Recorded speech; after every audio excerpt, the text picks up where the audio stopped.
नमस्कार, मार्केट संवाद में आपका स्वागत है। बुंदेलखंड में कही जात है कि संजय बिनिया घूमे फिरवे लोग बाग जात हैं।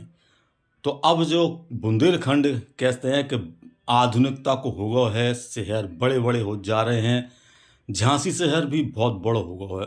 जाके पास जो हसारी पहले कही जाती कि हसारी जावे के लिए गांव तक दूर तक जाने पड़े, रक्षा दूर तक जाने पड़े, दतिया दूर तक जाने पड़े।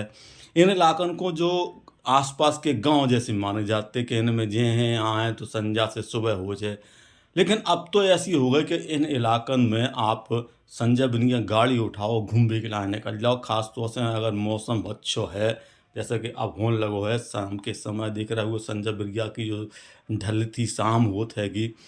बाबेरा पे आप बाजार में निकलो तो जो हसारी है, आप सोच रहे हो कि हसारी जो छोटो सो हो तो अब कितना बड़ा हो गया है। और जाके चारों तरफ को जो बाजार और बिल्डिंगें देख के यहाँ ऐसा लग रहा हो जैसे हम कोनो बड़े शहर के कोनो बाजार में घूम रहे हो। बिल्कुल आप सही सोच रहे हो। दरअसल का है कि बुंदेलखंड के झांसी को अब स्मार्ट सिटी बना दोगा है। तो स्मार्ट सिटी बनने के बाद ये इलाके जो आसपास के 7-8 किलोमीटर के हते वे अब पूरी तरह से झांसी में समा गए। जो कह लो कि झांसी के मोहल्ला हो गए जे।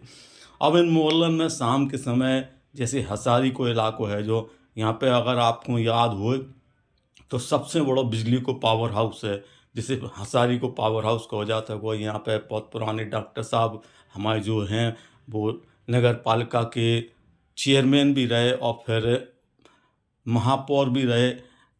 कह सकत हो कि धन्नूलाल जी गौतम बहुत अच्छे राजनीतिक हैं और उनके स्वभाव के चलते जय इलाके को लोग पहचानते हैं उनको। और अब वर्तमान में जो एमएलसी हैं रामतीर्थ सिंगल जी, ये भी महापौर रहे हैं और इनको ही स्वभाव बहुत अच्छा है। जय वजह से जो इलाके को अब कह सकते हो कि दो रास्ते वाले हो गए। पहले सिंगल रास्ते को हो तो सीधे बबीना तक जाते बसें हती। बस में टेम्पो टू सीटर ना तो इतने चलते और ना इतनी गाड़ियाँ दौड़ भागा करती। अब तो भैया 4 लेन की जो कह सकत होगी कि सड़क ही हो गई हैगी। और आसपास के जो बाजार हैं उनमें मॉल बन गए हैं। मतलब आप जो कह लो कि जो मोहल्ला में दुकानें होती वे अब मॉल जैसी हो गई हैं पूरी तरीक़ा से। तो जो हसारी है शाम के समय जैसे आप देख रहे हो कि बढ़िया बढ़िया संजय बिनिया की जो मौका होता है वो घूमने फिरवे को खा पी के लोग वहाँ टहलतेंगे। तो अब लोग वहाँ यहाँ तक टहल भी आ रहे हैं, घूमने आ रहे हैं। आप खम्बा देख रहे हो जो बिजली के रात के खूब अच्छे जलत हैंगे। इनको अब ऐसा होगा खूब रोशनी होने लगी। और जो सूरज की रोशनी जो ढलती आप देख रहे हो जो है पावर हाउस, हसारी को पावर हाउस। एक समय आपको याद हुआ कि अगर बिजली को कोनो समस्या हो जाती झांसी में तो सबसे पहले हसारी में जाम लगा तो हसारी लोग भगतते। अब ना तो हसारी में जाम वाली स्थिति बनत और ना हसारी से बिजली की ऐसी कोनो कटौती होती कि जाके आगे अगर आप चल के आओ तो आपको हम एक कॉलोनी दिखा रहे हैं। बाकी आप डिज़ाइन देखो, ऐसा लगे जैसे कोनो कमल को फूल की तरह खिले हुए पत्ता आपको नज़र आ रहा हो। जो एक नई अम्ब्रोसिया सिटी बन रही है यहाँ पे हसारी में। ताकि डिज़ाइन देखो आप कितनी बढ़िया डिज़ाइन है।